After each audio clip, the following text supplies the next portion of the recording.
les enfants de la lune et du soleil.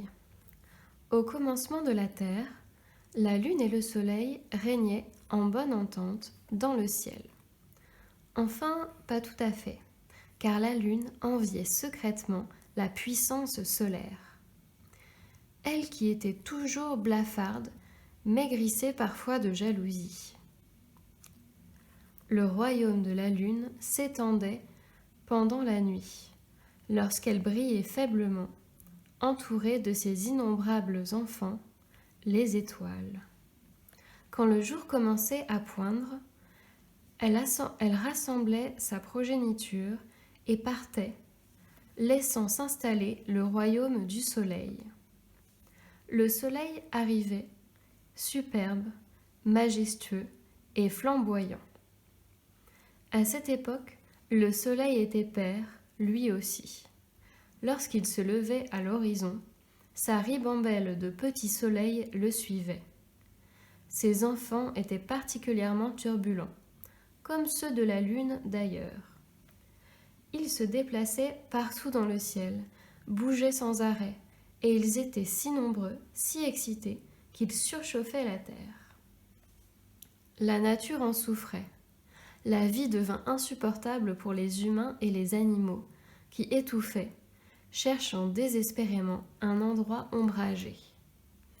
Aussi, dès que les soleils apparaissaient, les hommes et les bêtes prirent l'habitude de s'abriter dans les grottes pour ne pas finir brûlés. Ils attendaient là, tapis sous la terre ou dans les creux des montagnes, que les heures passent et que la lune revienne. Alors, ils sortaient de leur refuge et pouvaient enfin respirer l'air frais du soir. Puis ils vaquaient à leurs tâches quotidiennes sous la lumière pâle de la lune. Mais jusqu'à quand allaient-ils supporter de vivre ainsi ? Enfin, un jeune garçon supplia la lune. « Astre du soir, aide-nous, fais quelque chose pour que la chaleur des soleils diminue. Nous avons besoin de travailler sous la lumière du jour et de dormir quand tout devient noir. » Touchée par son courage, la lune réfléchit et eut une idée. Un matin, au moment où la nuit baisse et l'aube arrive, elle rencontra le soleil et lui dit malicieusement : « Cher ami, nous avons trop d'enfants. Regarde, ils encombrent le ciel. Il n'y a plus de place pour avancer. Je propose qu'on les jette à la mer. Tu seras l'unique souverain du jour et moi celui de la nuit. Ce sera amplement suffisant, n'est-ce pas ? »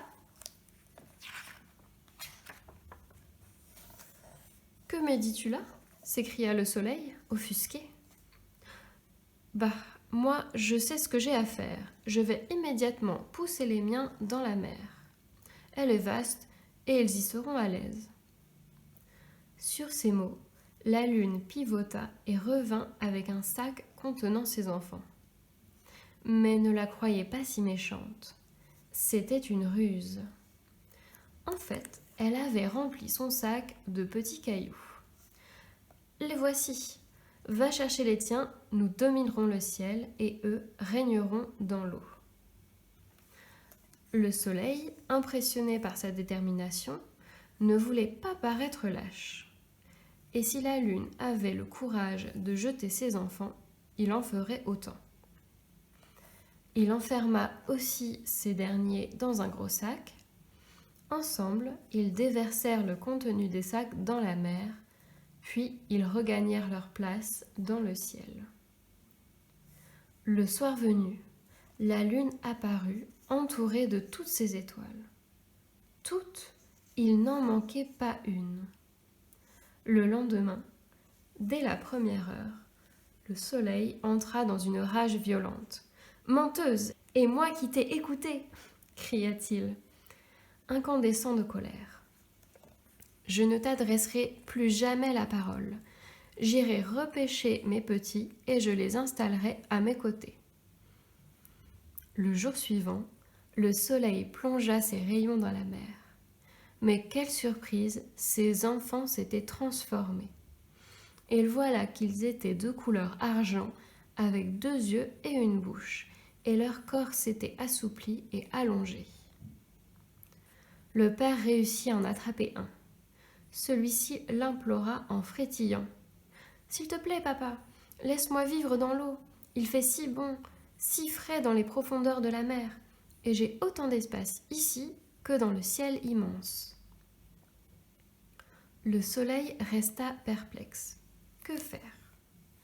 Soudain, dans le creux de son rayon, son petit commença à suffoquer. Le soleil le remit aussitôt à l'eau. Il en attrapa un autre, puis un autre, et encore un. Tous refusèrent de l'accompagner dans le ciel. Et pour cause, ils étaient devenus des poissons. Le soleil comprit que ses enfants suivraient dorénavant leur propre chemin. Une vie qui serait différente de la sienne. Ils allaient peupler les mers et les océans. L'astre, resté seul, continua de briller dans le ciel. Cependant, il ne pardonna jamais à la lune son mauvais tour. Depuis ce jour, il ne lui parle plus. Quant à la lune, elle l'évite soigneusement et n'apparaît que lorsque le soleil est couché.